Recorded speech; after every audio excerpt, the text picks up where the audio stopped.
Welcome back to STSPN. This is Todd Elvig sitting here at the Snohomish Panthers. I guess it's a Snohomish Panther Den. We're sitting here with head coach, the girls' basketball team. Ken, how the girls doing? You know, we're playing pretty well right now. We've put together a good stretch of, 3 out of 4 games. We didn't play real well here against Kamiak. I thought we played great in the loss to Jackson over there. We've been missing quite a few kids for a while, and the girls have executed really well on the defensive end. They're executing better on the offensive end. We're taking shots that we should be taking, and even though we lost a lot of scoring with 2 players out, we've kind of replaced it with defense and execution. We were able to get wins against Monroe and Edmonds Woodway our last 2 games, and those are both pretty darn good teams. No, they are. I noticed that Monroe, they just are underneath Linwood in the south. They're just underneath Arlington. Arlington being 11-0 and unbeaten. I don't know. Did they play last night? I think that they. Arlington's still undefeated. They play. I think they play Kamiak tonight, I believe. That shouldn't be a problem for them. And then here we are with Linwood, ranked number 1 in the state, and Jackson, who's not. They weren't ranked at all.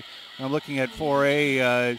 Linwood, Gonzaga Prep, Beamer, Skyview, Mount Rainier, Eastlake, Meade, Arlington, and it looks like you guys can play with pretty much any of those. I know that you're missing Callie. Now she had a little bit different opinion when we talked to her about her injury. She thought that she'd only be out for a short period. What are you guys looking to see her again this season, you think? Well, we didn't know originally what it was. It's a partially torn PCL. Usually the timeline on that's 2 to 3 weeks. Mm-hmm. She's getting some movement right now, but not quite as quick as she'd hope, I think.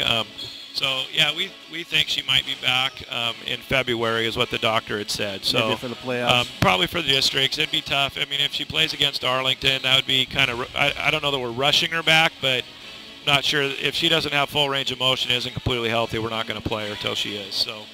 Exactly. And then you're missing Madison also? Yeah, Madison Pollock's been out too. She had her tonsils pulled. She's going to get cleared this week. She's going to get cleared for light exercise, practice next week, and then probably be playing that following week. So they're both kind of on that early February timeline. It'd be nice to get them in a game before districts just so, they're both good players, but it's also kind of trying to find your groove again as a team. Exactly. So hoping we don't have to wait till we're playing a district game to have them both back. I think they could be back the week before, but we'll see what happens. We noticed we covered you guys during the entire winter tournament, and we thought that towards the end of the tournament there, the girls were starting to come together as a team, starting to look like they recognize each other's talents and were able to play to those.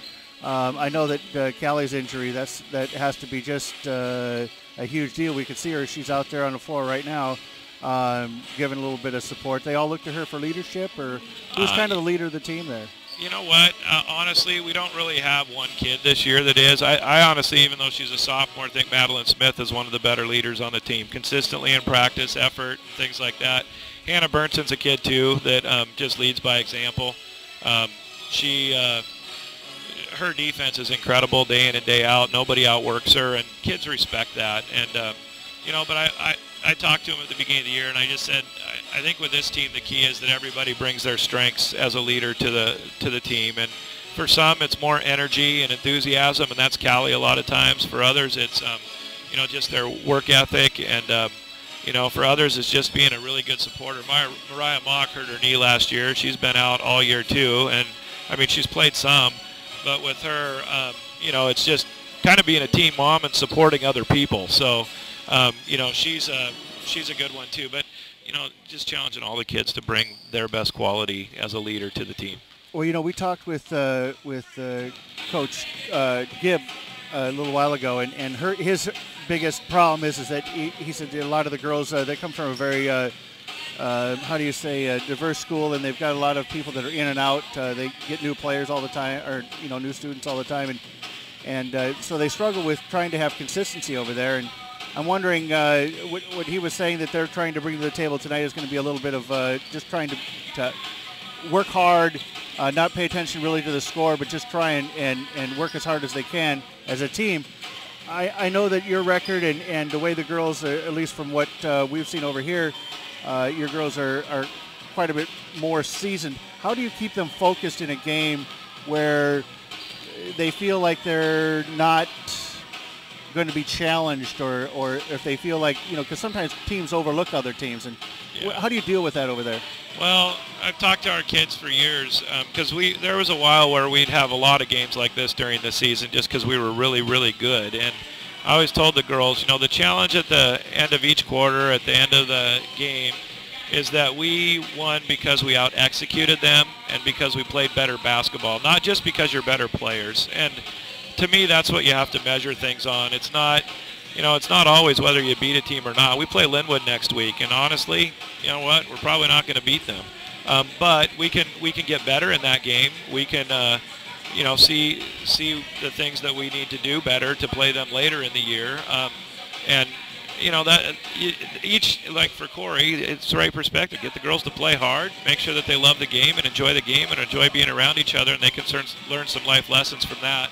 And again, for us, play better basketball, execute better, work harder, all those types of things. Don't just beat them because you made shots or because you happen to, throw some things in. And that's always been a challenge that's always been the challenge I put out to our kids in games like this.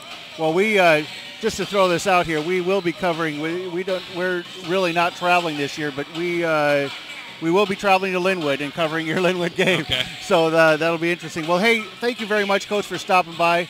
The best of luck. Obviously, tonight you should be able to handle that, but best of luck future of the season, and we'll get you back on here next game right before Linwood. How about that? All right. Sounds good. Thank you very much, sir. Thank you. Have a good night. You Thanks too. for doing this, by the way. It's good for the girls. It's good for our community, too. Absolutely. Thank